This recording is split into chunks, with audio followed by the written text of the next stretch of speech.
इस क्रांति में हर आदमी से मेरा निवेदन है, मेरी प्रार्थना है कि देश का और हमारे स्पेशली हमारे हरियाणा का आदमी बिल्कुल उसमें पहुंचे और अपनी हाजिरी दे। जय हिंद, जय भारत।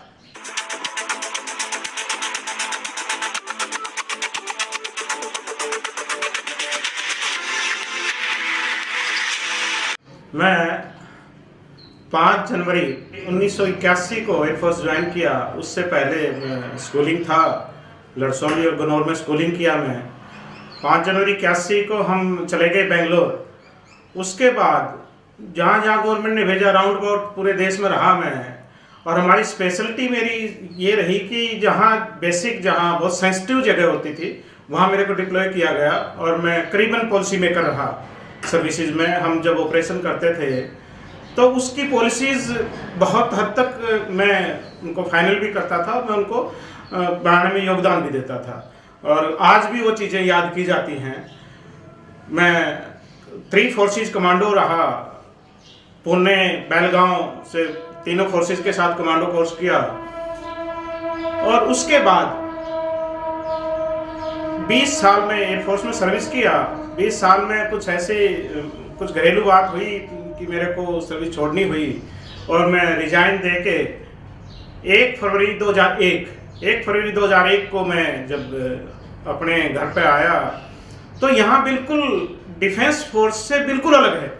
दिन रात का फर्क नहीं कह सकते हम, कई दिन रात का फर्क है। इतना ज़्यादा उस माहौल में, इसमें फर्क है। वहाँ एक अलग माहौल है, वहाँ हर कोई आदमी, माँ बाप, भाई बहन सब कुछ है और यहाँ मेरे को नहीं लगता कि कोई कुछ है। यहाँ ठीक है, रिश्ते नाते हैं, सब कुछ हैं, बट वो बात नहीं है यहाँ। उन चीज़ों को हमने महसूस किया क्योंकि हम रिश्ते नातों को बहुत ज़्यादा महत्व देते हैं, क्योंकि हम रिश्ते नातों के अभाव में जीवित रहे हैं फोर्सेज में। और उसके बाद हमारा दूसरा जन्म हुआ जब मैं यहाँ आया। यदि मैं एक बात और जोड़ दूँ, सिर्फ हमारे जीवित समाज में 2 समाज ऐसे हैं जो जीवित रहते हुए अपना क्रियाक्रम करते हैं। एक संत समाज, एक सैनिक समाज। सैनिक समाज भी जब उसकी फर्स्ट पेमेंट होती है ट्रेनिंग के बाद, उसमें उसको कफन के पैसे दिए जाते हैं बोल के कि बेटा ये आपके कफन के पैसे हैं। और जो आदमी कफन के पैसे खा लेता है तो उसके लिए कोई फालतू सी चीज़ें नहीं रहती हैं। बहुत सही लाइफ वो चलता है, बहुत एक सच्ची लाइफ जीता है, क्योंकि उसको ज़्यादा सी चीज़ों में लगाव नहीं रहता है। उसके बाद यहाँ आने के बाद बहुत चीज़ें रही, चलते रहे, कुछ छोटे मोटे काम किए।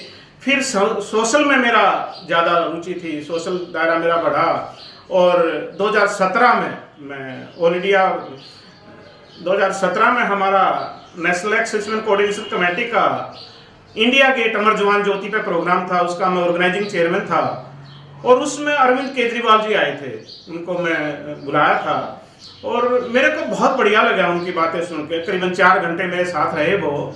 उसके बाद मैं पार्टी से जुड़ा। पार्टी से मैं ऑफिशियली तो मेरे को लास्ट ईयर ज्वाइन करवाया गया था, अदरवाइज मैं पार्टी के काम कर रहा था सिंस 2017 से। तो असल में क्या है, इस पार्टी से जुड़ने का एक सबसे बड़ा मकसद मेरा ये रहा कि अरविंद केजरीवाल जी के बारे में यदि मैं कहूँ, he is the only chief minister. वो सिर्फ एक अकेला चीफ मिनिस्टर है जो विदाउट पोर्टफोलियोज है, उसके पास कोई डिपार्टमेंट नहीं है। वो सिर्फ और सिर्फ एक कल्याण के काम करता है, नीतियाँ बनाता है, नीति निर्धारक है, अच्छी नीतियाँ बनाता है। बेसिक जो ग्रास रूट की जो नीतियाँ होती हैं, जो जमीन पर उतरती हैं, जो आम आदमी के लिए बनाई जाती हैं, उन पर ध्यान देता है। और सबसे बड़ी खासियत उसमें एक और है, यदि कोई नीति गलत होगी तो वो उसमें माफ़ी मांगते हुए और उसको विड्रा करते हुए हिचकिचाता नहीं है। ये मेरे को बहुत बढ़िया लगा उसकी बात। और स्पेशली जो बेसिक होती हैं एजुकेशन और हेल्थ, उस पर उसने बहुत ज़्यादा ध्यान दिया है, बहुत ज़्यादा तवज्जो रही है उसकी। और जिस देश का, जिस घर परिवार देश का 2 चीज़ें जिसमें स्ट्रॉन्ग होंगी, एजुकेशन और हेल्थ, आदमी स्वस्थ रहे और शिक्षित रहे, तो उस देश को कोई नहीं रोक सकता आगे बढ़ने से। वो हमेशा पल पल आगे बढ़ता ही रहेगा।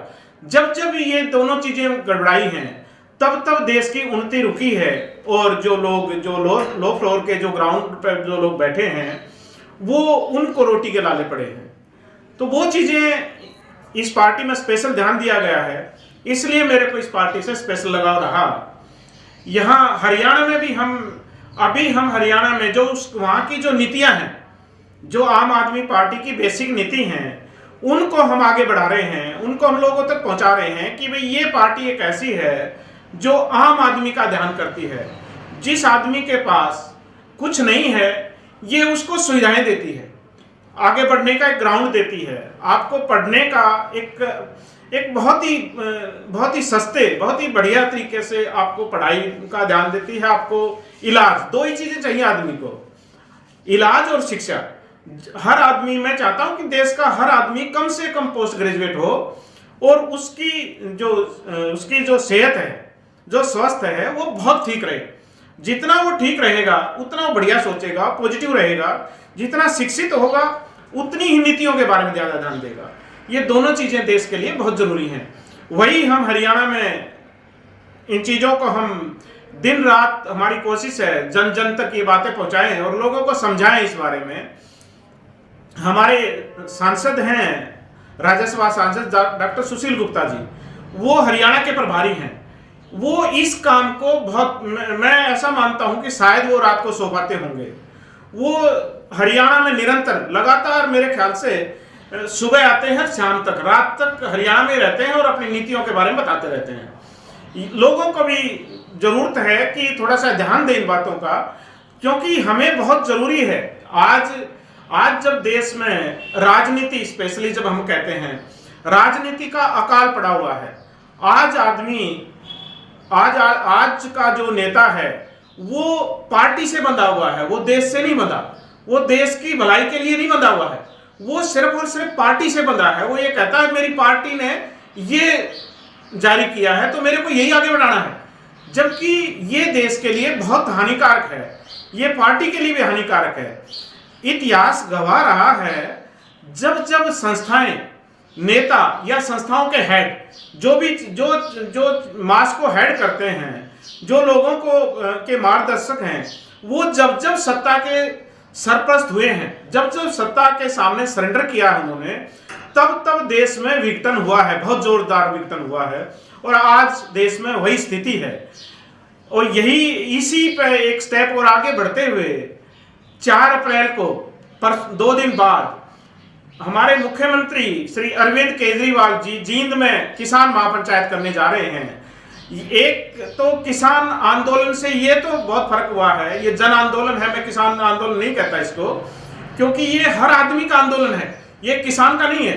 किसान का तो ये शायद इसलिए बनाया गया था कि एक विशेष वर्ग इसमें जुटे और यदि वो आंदोलन भी करे तो उसको दबाया जा सके। जबकि अब आदमी समझ गया है कि ये वर्ग एक किसान आंदोलन नहीं है, ये एक जन आंदोलन है, पूरे देश का आंदोलन है।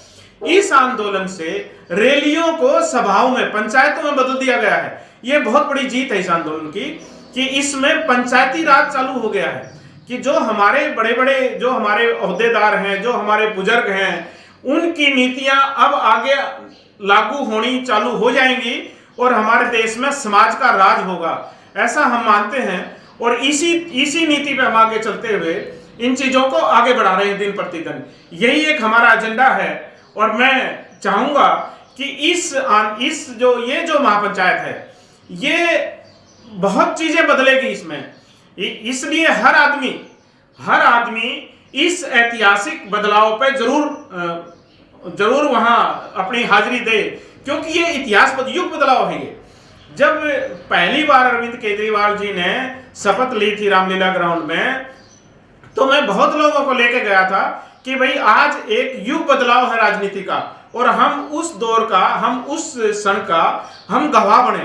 तो मैं सभी को आह्वान करता हूं, हरियाणा से ही नहीं, जहां जहां मेरी आवाज जाए वहां से लोग आए और इस युग बदलाव के गवाह, इस युग बदलाव के में अपनी हाजिरी लगाएं, ताकि उनको याद रहे कि भाई उस टाइम ये युग बदलाव हुआ था और हम वहां उपस्थित थे। जैसे आज क्रांतिकारी बोल देते हैं कि भाई हमने जब देश में क्रांति आई, जब देश में आजादी आई, तो हम उस क्रांति में शामिल थे, बहुत गर्व से बोलता है आदमी। तो आज भी ये क्रांति है, राजनीतिक बदलाव की क्रांति है। इस क्रांति में हर आदमी से मेरा निवेदन है, मेरी प्रार्थना है कि देश का और हमारे स्पेशली हमारे हरियाणा का आदमी बिल्कुल उसमें पहुंचे और अपनी हाजिरी दे। जय हिंद, जय भारत।